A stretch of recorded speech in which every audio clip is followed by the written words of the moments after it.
Hello, everyone. Welcome to Something to Talk About Live. My name is Liz Owen. My pronouns are she, her, and I'm the Director of Communications at PFLAG National. It's great to have you with us again this week. We have an incredibly special episode. We did pre-record it because it is a busy, busy time for our amazing and very special guest.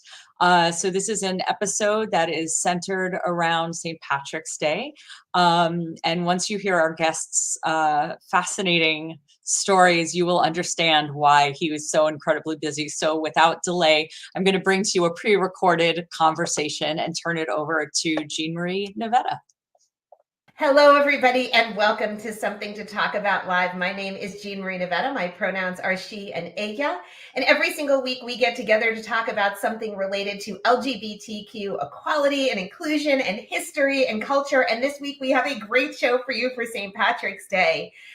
So growing up in New Jersey, right outside of Manhattan, one of the things that I got very used to seeing was around St. Patrick's Day, a big fight over, whether or not LGBTQ people would be allowed to march openly in the St. Patrick's Day parade. It sort of became an annual ritual that we saw the debates start. And for this St. Patrick's Day, I'm so excited that we are going to bring one of the people who was very much central in those debates and in moving the needle forward to actually achieve inclusion for everybody. And that is Brendan Fay. So let me quickly tell you a little bit about Brendan before I bring him in.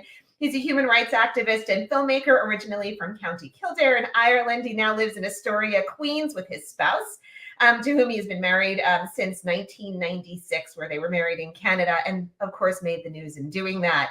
He's been an incredible public speaker and a prolific writer to covering topics of LGBTQ equality, religion and LGBTQ identities, immigration, HIV and AIDS. He's been arrested for civil disobedience. He has also done a ton of writing and filmmaking. One of his pieces, you might have read it in the book, Love Christopher Street, Reflections on New York City. His was called Finding Jesus on Christopher Street. It's an incredible piece. And he has also been the director of Remembering Michael, which was about Father Michael Judge, who was killed on 9/11. He also was the European director of the Saint of 9/11. He is also an associate producer of Eddie and Thea, A Very Long Engagement. His bio and his CV just runs so long, but I think the best way for me to let you get to know Brendan is to just bring him in. So I am really excited to welcome Brendan Fay to the show. Wow, I am so honored and delighted to be here with you and on this St. Patrick's Day. Thank you, Brendan. This is exciting for me. I can't believe I'm actually meeting you after knowing who you were for so long. This is so exciting.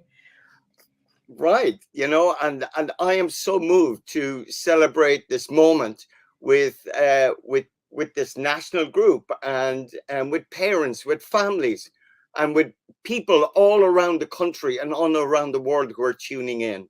It's a great honor, and I'm very moved to share some stories. Fantastic. Well, we are going to get into a lot of stories. I hope I'm so excited just to listen. So I just want to ask, what was the start of your activism? I mean, you certainly came from an interesting background that set you up to have a bunch of interesting conversations because of your identity. What moved you into becoming so public about what you believe in? Yeah, well, back in Ireland, I grew up in a family where my father was involved. He worked in the local asbestos factory and he was a union representative. So he's always sort of pushing for change in the policies of the factory, from trying to get extra uniforms and more protective gear for workers. In the church that I grew up in Ireland, working for justice and compassion was just as important as part of Sunday Mass as the creed or the songs or the hymns we sang. We had to do our bit to work to support the struggle around apartheid in South Africa, or CND, the Campaign for Nuclear Disarmament. So that spirit of activism was kind of nurtured in me. And I think, listen, it's part of the Irish. There's a bit of a rebel in our story and always a sense of working for change and human solidarity. And I'm very proud, just the size. Ireland, I often tell people we're like, when they say, where are you from? I say often, I'm from a rock in the Atlantic Ocean called Ireland. You might have heard of it. We really are a small country.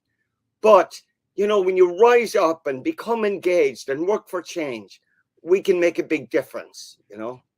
And Ireland has such a history of rising up and of really challenging, I think, what is put in front of it.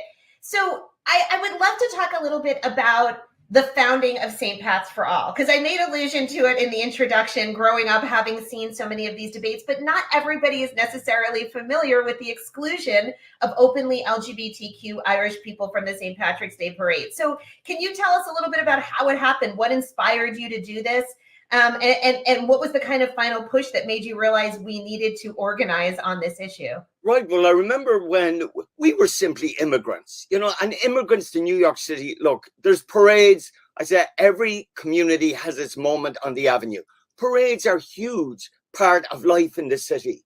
In fact, look, I bet you every community across the country, parades are part of life. There are moments where communities take a break from the old mundane life and step onto the avenues with flags and color and culture and dance. And so in New York, the Irish Parade is so important. It's the biggest celebration of Irishness in New York City every March 17. Our ILGO group, the Irish Lesbian and Gay Organization, we marched in our first Pride Parade in 1990. Waving our tricolor flag was a huge experience for all of us. We got great cheers along the way. And at one of the meetings after that, we said, let's apply to march in our Irish parade. If we can be Irish in our Pride Parade, surely we can be also LGBTQ in our own Irish parade. And we applied. And thus began a whole struggle. In 1991, well, you know, there was the mayor of the city of New York negotiated actually our inclusion, Mayor David Dinkins, yes, the first African-American mayor. You see, the organizers balked, said there was groups in front, and there was a waiting list, and the mayor negotiated our inclusion. They said, you can't bring your banner. The mayor said, I will be your banner. And it was a very moving experience. So that was the first. That was 1991. But people screamed through beer, the whole lot. And at the time, I was a teacher of a girls' school in Queens. You know, after that, actually, word got out. I actually lost that job. And then we began that whole struggle for inclusion. In 1993, over 200 of us were arrested on St. Patrick's Day. And it began this whole annual sort of, it became protest, exclusion, and arrest. And this happened every year. In 1994, with Lavender Green Alliance, which had formed, I said, let me try another parade. The city is full of St. Patrick's parades, not just the big one. And so we went to the Bronx, who extended a welcome. This is 1999. Bronx said, you are welcome. Once word was announced to our Lavender Green celebration, it was in the paper, great breakthrough.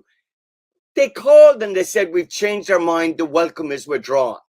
Myself, Senator Tom Duane, Speaker of the City Council, Christine Quinn, and others were all arrested. I have to be honest with you, there's something very sad about having to go through the whole experience of arrest. Let me not undermine what that experience is like on your national holiday, simply for being lesbian, gay, bisexual, and transgender. And of course, here's the point. We all knew this was not simply about a parade. It was about visibility.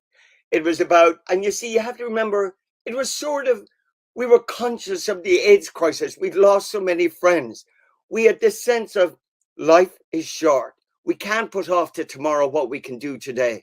Let's keep doing our best to change not only our own lives, but our communities. We need it for the sake of all of us. Exclusion hurts. Prejudice is like a poison in a community. We have to work to undo it and bring healing and change. So in 1999, after being arrested on Fifth Avenue in the Bronx and in Brooklyn, I came home to my spouse, Tom, in Astoria, and I said, Tom, we've been arrested at every single parade. I'm going to apply to the city for a permit and create a parade that will be about hospitality and inclusion. It is so, we've gone through, in hospitality, exclusion hurts. It really stays, it's profound. And our community, so many across the country in small ways, We have to rethink where a child who is wondering, will I be welcome at my family home? What about in my class? Where am I welcome? Where do I belong in the human family? And that's why it's so important. And I'm so proud to be speaking with all of you today, because that's who you are, transforming our world into a place of hospitality and welcome for LGBTQIA people here and across the world. Since Jean Manford and Jules established this movement back in the 70s.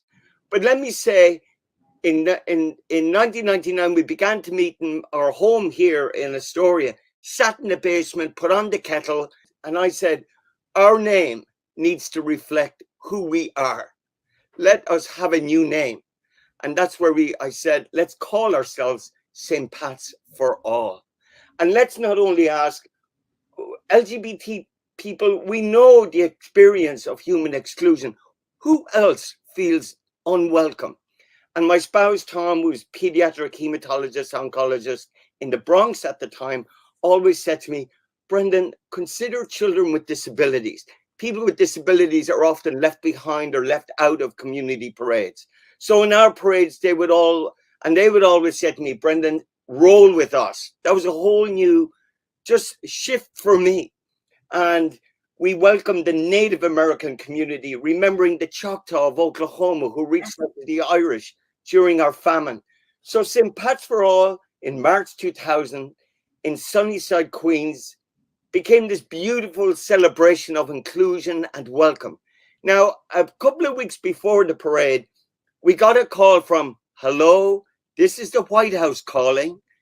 The First Lady, Hillary Clinton, who is considering a run, who is running as senator for New York State, would like to march in your parade. The media picked up that story, and all of a sudden, the world's media showed up for St. Pat's for All. And also in that parade, Father Michael Judge, our dear friend and great supporter of Lavender Green, who wrote one of the first checks, was there in his Franciscan habit. And he stopped me along the way and he said, Brendan, pause, stop, because I'm all going, running around and organizing.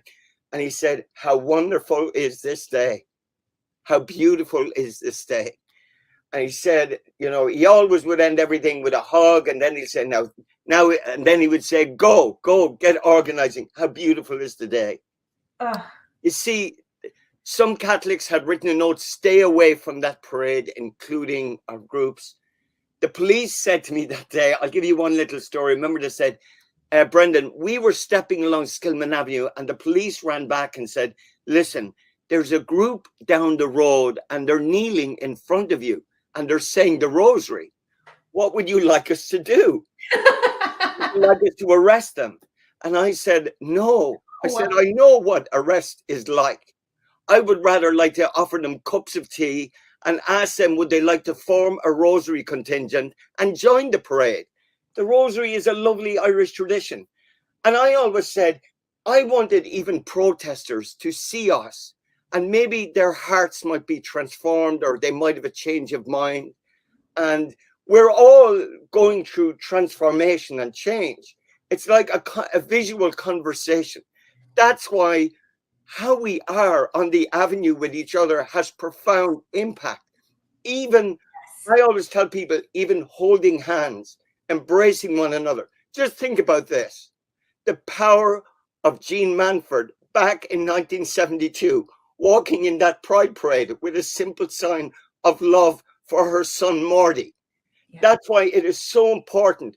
Don't leave it to anybody else. Go out into the community parade. Be yourself. Bring your love onto the street. And it will be like a healing, will help transform. And here we are. St. Pat's for All just grew every year. People said it would only last a year. The protesters still come every year, and I wave to them and I say hello.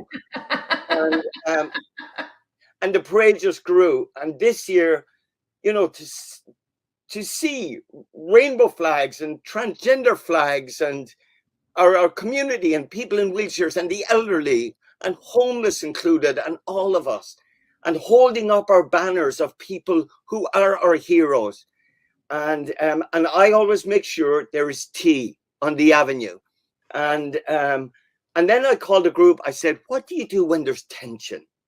And I said, we need puppets to lighten us up, you know.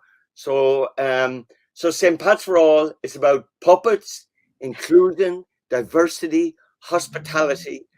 And then slowly but surely, in 2016, after 25 years, another telephone call came to the house, and it said, Brendan, this is the, you know, on behalf of the board of directors of the Fifth Avenue Parade.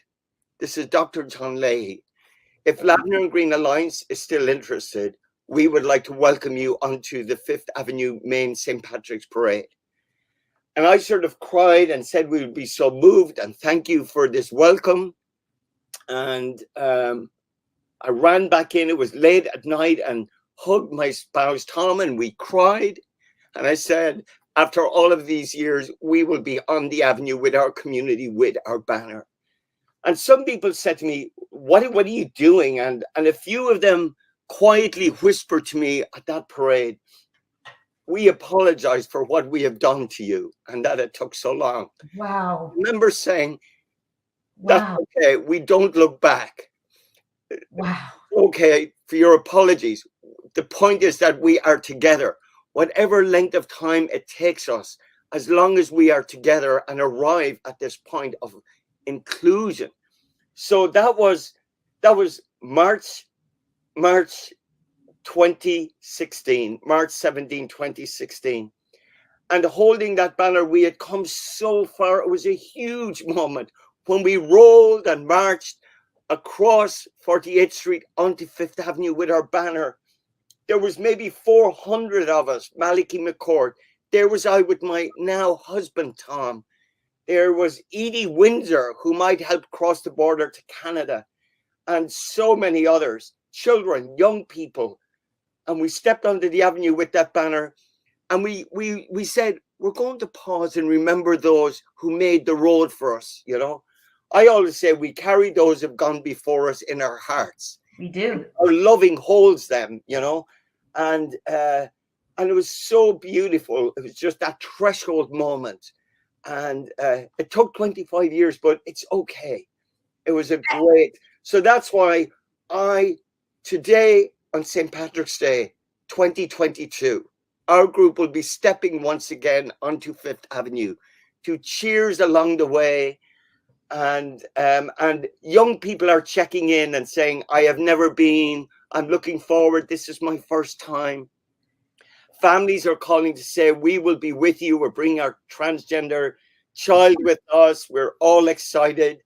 And it's been this beautiful movement of change, of heart, and, you know, and we're just very, very excited, you know. You know, Brendan, as you were talking about the meaning of parades, I have to admit to you, the past 2 years being with COVID, everything being shut down, not having these things, it made me so aware of the importance of parades. It made me feel that gap in June, feel that gap in March. And the fact that you're talking about it is making this so real for me. And I think sometimes, you know, we see so many of them, you sometimes can easily forget how attached they are to how we feel about ourselves, how people see us, this opportunity to be with the community and to bring tea. I will always do that now that you have said it. You've changed me forever on this one. But I think that is so, it's just so important. And I love the fact that you keep going back and talking about something that we talk about at PFLAG all the time, which is leading with love, that you met a lot of very hostile opposition, but to invite the people saying the rosary to come say the rosary with you. What an absolutely inclusive story. Right. If anything, because look, I believe our movement, we have a unique gift to bring to the world. And that is actually the gift of our pain. Because we know the pain of inhospitality. We hold it and we carry it. In a way, it's the story of our movement. And then tapping into the fierce force of love in our hearts and for each other. The courage of people like, and I'll go back to Jules and Jean Manford holding those signs, the force of love to overcome hate, you know, is beautiful. And to me, that's the gift of our movement. And in a way, like, I mean, this is what our movement at its heart is the force of love, transforming lives, transforming history, transforming politics and legislation, and the way we are as human beings with each other. But here's what I love as well.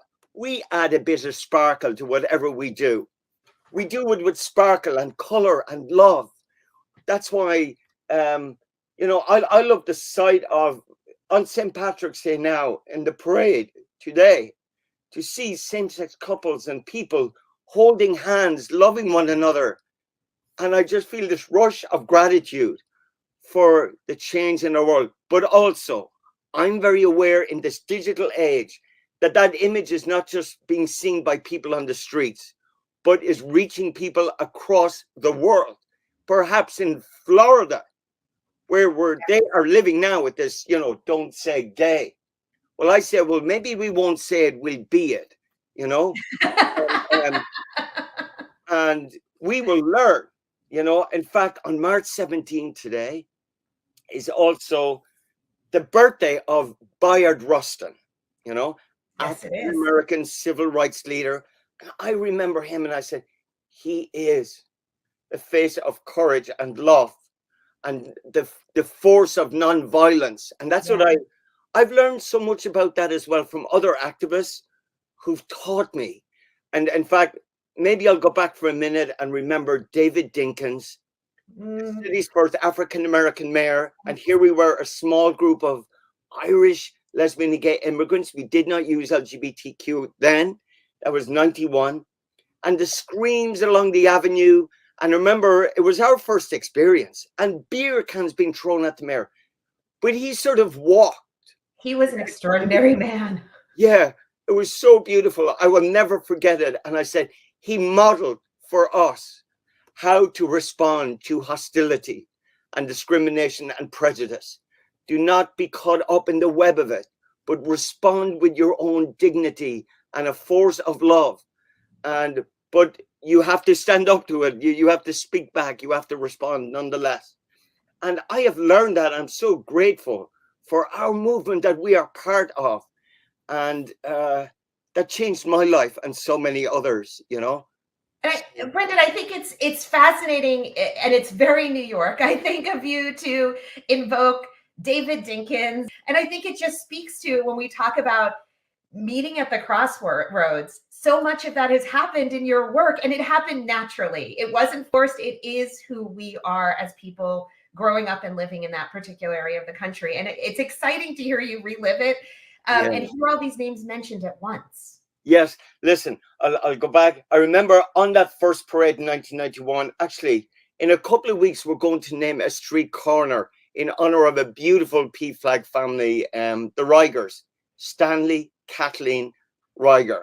And in 1991, during that whole, you know, troubled period, Stanley and Kathleen would speak out about the love of their son, Robert, who was openly gay, who was living with AIDS, who was the manager of the ACT UP office here in New York City. But it's the love of Stanley and Kathleen for their son, and how they would tell the story, how they didn't wake up there. It was a journey and it took time. And but when we had, you know, Robert died in January 94 of AIDS. And Stanley went to the church, you know, and held up his son's megaphone. So here's Stanley Riger, a traditional Irish musician, went to the Catholic church and at his son's funeral mass, held up his son's megaphone and said, I now hold this for my son. His friends are now my friends. You are all our family. And Stanley and Kathleen, of course, made tea and soda bread all of the time. And began working with us and walking with us. And they would, wherever Lavender and Green was trying to get in, Stanley would tell the story of his son, and Kathleen would as well. And I'm going to make a short, you know, I've made a short film about them called Remembering Robert. We're going to have a street co-naming in their honor on April 30th here in Astoria, Queens. But what I'll always remember is every time Robert would see me or we were in a parade together, Robert always grabbed me by the hand and just carried me sort of up the avenue. And you know what it always reminds me of? Look out for somebody who feels a little lonely or a little alone. Take them by the hand. Just reach out and say hello. Take somebody by the hand. And because I've never forgotten it, you know. And the day after, you know, I know I'm circling around in stories. Andy was a great musician. And whenever our Irish LGBTQ got together, Lavender Green Alliance, what Stanley would play the music and we would dance together, because it's our culture too. She always say, we don't belong apart from our communities. We love our culture. We love our Irish heritage. And Stanley would often play the music, and Kathleen would cook. And in fact, when Tom and I got married in 2003, actually, in Brooklyn, Stanley Ryger played the music and we had Kaylee dancing.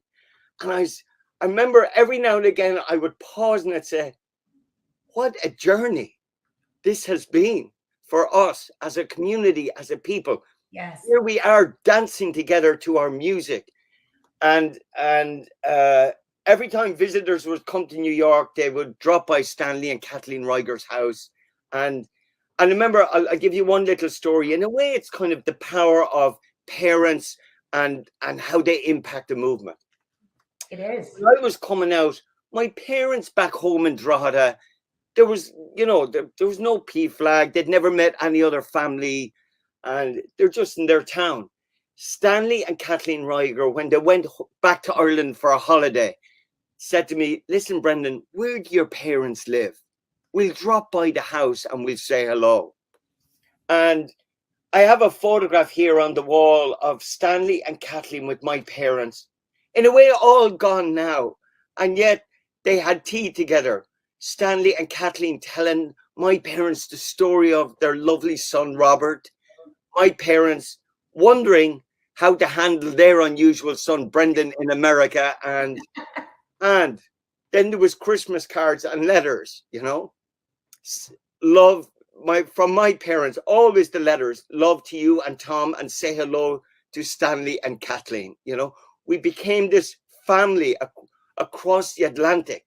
And in a way today, this is what this is like. I know there are people tuning in from, I hope, around the world. And all I can say is the love of parents and families is huge. It is.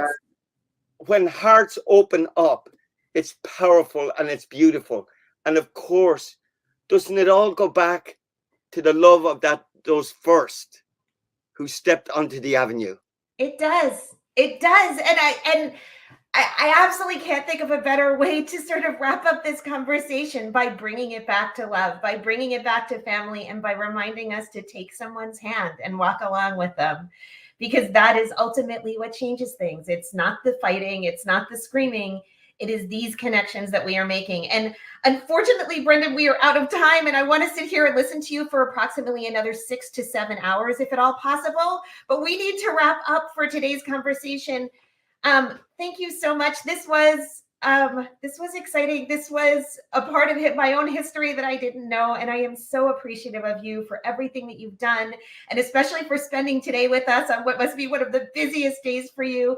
I hope that you will come back and talk to us more, because I would love to listen to more of your stories, Brendan. I would be delighted. And how beautiful it is to feel the love and remember Jean Manford and all those parents and families out there, and everybody that is showing love today. You know, let it shine. You're all gorgeous and beautiful. What a gift. Thank you for letting me be part of your movement today. I am so honored. And I wish everybody a joyful, loving, and wonderful St. Patrick's Day in our own language.